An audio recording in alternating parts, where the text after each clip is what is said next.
ഇതൊരു പാവം മനുഷ്യനായിരുന്നു. നമ്മള് വീട്ടിന്ന് ചൂരൽ കഷായം പ്രയോഗിക്കുന്നതുകൊണ്ട് മാത്രം പിന്നെ പട്ടിണി കിടക്കണ്ട എന്നുള്ളൊരു ഉദ്ദേശത്തിലാണ് സ്കൂളിൽ പോയിരുന്നത്. അത് ശരി. ഇവിടെയാണോ ആണോ അപ്പോ എന്ന് നാട്ടിൽ വരും എന്ന് നാട്ടിൽ വരുന്നത്? എന്നോടൊക്കെ പ്രേമം സ്കൂളിൽ കാലത്ത് പ്രേമുണ്ടോ എന്നൊക്കെ ചോദിച്ചാ ഇനി ഫോട്ടോ ഇല്ലാതെയാണ് എന്നെ മനസ്സിലാകുമെങ്കിൽ ഫോട്ടോ എടുത്തു കളഞ്ഞേക്കാം. ഷേ നെക്സ്റ്റ് ഇയർ. ഓ നെക്സ്റ്റ് ഇയറാ വരുന്നേ. എപ്പോഴാ പോയപ്പോ അങ്ങട് ശൃംഗ? അത് ജിതിനോട് പറഞ്ഞതാണ്. ജിതി വീണ്ടും വന്നിരുന്നോ? ചേച്ചി കള്ളച്ചിരി കണ്ടോ? കൊച്ചു കള്ളന്ന്. എനിക്കറിയാടി. ആണോ നീ ഓരോന്ന് ആണോ? ഓക്കെ ചേട്ടാ. ഓരോന്നും പറയണ്ട.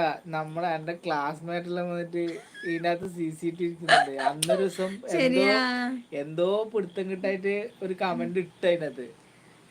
മനസ്സിലായി. ഞാൻ കണ്ടു പറയാന്ന് പറയുന്നത് കൃഷി. അതെന്താ ഇല്ലാതായത്? പറയാൻ മടിയാണോന്ന്? പറയാൻ മടി ഉണ്ടായിട്ടൊന്നല്ല, ഇങ്ങോട്ട് വന്ന് പറഞ്ഞൊക്കെ ചെയ്തതാണ്. പക്ഷെ അങ്ങോട്ട് മൈൻഡ് ആക്കിയില്ലെന്നേ ഉള്ളു. കത്തൊക്കെ കിട്ടിയതാ. തൃശ്ശൂരിലാണ് സ്ഥലം. പക്ഷെ നമ്മളൊക്കെ കൊറേ പ്രേമിച്ചിട്ടുണ്ട് കേട്ടോ. അതിപ്പോ ഇല്ലാത്ത പറയൊന്നുമല്ല.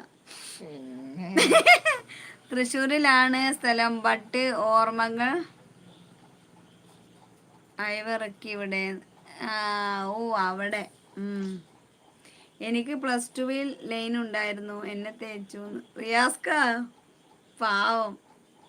ആ സമയത്തൊക്കെ നമ്മൾ ഈ പറഞ്ഞ പോലെ പ്രേമം വരും, പ്രേമം പോകും, പ്രേമം പൊട്ടും, തേക്കും, എല്ലാം ഫ്ലൈറ്റ് പിടിച്ച് വരെ പോകും. പക്ഷെ അതൊക്കെ ആ പ്രായത്തിൽ അതൊക്കെ ആ സമയത്തൊക്കെ എങ്ങനെയാണ് അതിനൊക്കെ സമയം കിട്ടുന്നതെന്നാണ്. നിങ്ങൾക്ക് അതിന് പണി ഉണ്ടായിരുന്നു, നമുക്കൊരു പണി ഉണ്ടായില്ല. നമ്മളൊക്കെ വേറെ ഏതോ ഒരു ദുനിയാവിൽ എന്തിനോ വേണ്ടി ജീവിച്ച മനുഷ്യന്മാരാണ്. നമ്മളാ മൈൻഡിൽ അതൊന്നും അല്ല. വണ്ടി ഓടിക്കാൻ പഠിക്കണം, ലൈസൻസ് എടുക്കണം, ഇതൊക്കെയായിരുന്നു നമ്മൾ. ഇങ്ങനെ പ്രണയമാകാ JCBനോടായിരുന്നു. അതാണ് വേറൊരു പണി പഠിക്കാൻ. അത് ഞങ്ങൾ നെല്ലിയാമ്പതിക്ക് പോയപ്പോൾ എടുത്ത ഫോട്ടോയാണിത്. ആണോ? നെല്ലിയാമ്പതിയൊക്കെ പോയായിരുന്നു. ഓക്കെ പ്രതീക്ഷേട്ടാന്ന് പറഞ്ഞത് കൃഷി. സരീഷ് ശരി കേട്ടോ. Good night. Okay bye bye. Good night. Thank you. Like അടിക്കാൻ മറന്നിരിക്കുന്ന ആൾക്കാരൊക്കെ ഒന്ന് ലൈക്ക് അടിച്ച് സപ്പോർട്ട് ചെയ്യൂ കേട്ടോ. നമ്മുടെ ലൈവ് ഒന്ന് ലൈക്ക് ചെയ്യൂ. നമ്മുടെ ചാനലിലെ വീഡിയോസൊക്കെ ഒന്ന് കണ്ട് സപ്പോർട്ട് ചെയ്യണേ.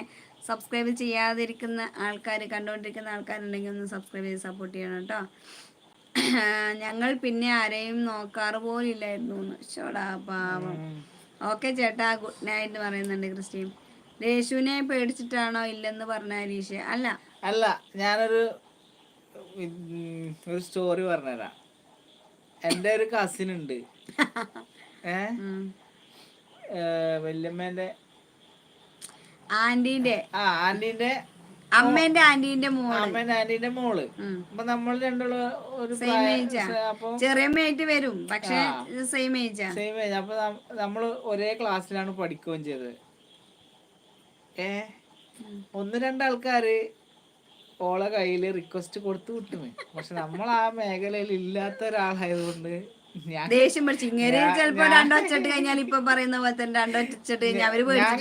ഗെറ്റ് ഔട്ട് അടിച്ച്. എന്നിട്ട് കല്യാണം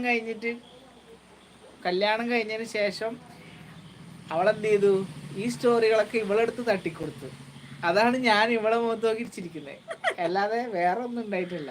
ഇല്ല, ഒന്നും ഉണ്ടായിട്ടില്ല. ഉണ്ടെങ്കിൽ ഞാൻ എങ്ങനെയാണെങ്കിലും അറിയും. കാരണം അവിടെ ഉള്ള ഇവരെ കൂടെ പഠിച്ചതാണെങ്കിലും ഇവരെ കസിൻസ് ഒക്കെ ആണെങ്കിലും ഒക്കെ ഒരുമിച്ചായിരുന്നു. ഓർമ്മ വെച്ച കാലം മുതലേ നമ്മള് ഒരു ക്ലാസ്സിലാ.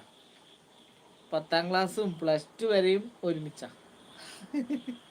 എങ്ങനെയാണെങ്കിലും ഞാൻ അവിടെ നല്ല കമ്പനിയാ. ഇപ്പോൾ ഞങ്ങൾ വരുത്തരായി. ചേട്ടൻ മാത്രം. Good night. അതാരാ വരുത്തര്? ശൃംഗന ആരാ? ശൃംഗ ഇങ്ങനെ കുറ്റം പറഞ്ഞേ? ശൃംഗ അങ്ങനെ പറയല്ലേ? ഈ നമ്മുടെ സ്വന്തം അല്ലേന്നാ തന്നെ. തേപ്പൊരു കുറ്റാണോ ഗൈസ്? ഒരിക്കലല്ല, ഇടക്കിടക്ക് തേക്കാം. ഞാൻ മിണ്ടൂലെന്ന് പറയാം ശൃംഗൻ. ആരാ? നിന്നെ എന്താ ചെയ്തേ? ഇനി ലൈക്ക് അടിച്ചാൽ തിരിച്ചു പോരുന്ന്. ശൃംഗ ഈ എൻ്റെ സ്വന്തം അല്ലേ? ശൃംഗ ക്രിസ്റ്റിൻ്റെ പടം നിനക്ക് ശൃംഗോന്ന് വിളിക്കുന്നുണ്ട്. ശൃംഗൻ. ഇല്ല, അവിടെ എന്തെങ്കിലും ഉണ്ടെങ്കിൽ നമ്മളറിയും. ഇവിടെ